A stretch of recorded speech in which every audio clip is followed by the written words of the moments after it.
object wannan ce gani ne sun ta hin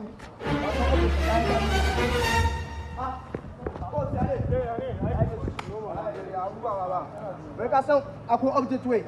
mi ka gani nan continue wala to invitation kan na mun ta gayyace ni wala bikin nan ita ta invite ina to kiya ya tashi nata a gane aure na za a yi don haka gobe ka shirya za ka raga ni kare 4 dot ka shirya ba wani magana a raga ka za a ci abinci kai za a ci abinci a bukin ya kwamishina ta dole sai an ci abinci wallahi ina kwamishinan na bayan layi wanda an ka abin nada sabo yanzu shi na wala ya ta dole sai an ci abinci mai kankara mu kira tare ba matsala gare ki nayi confirming wallahi nayi confirming kai ni ban manta da last week ba ban manta a wahalar da mun ka sha ba to kai dai wise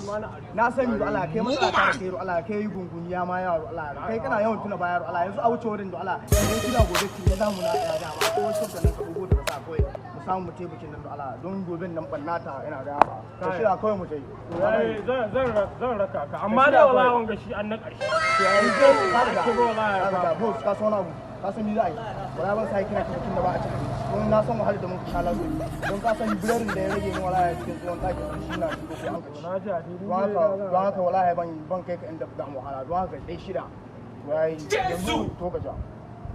na sai nan ba dan bai ta Chae!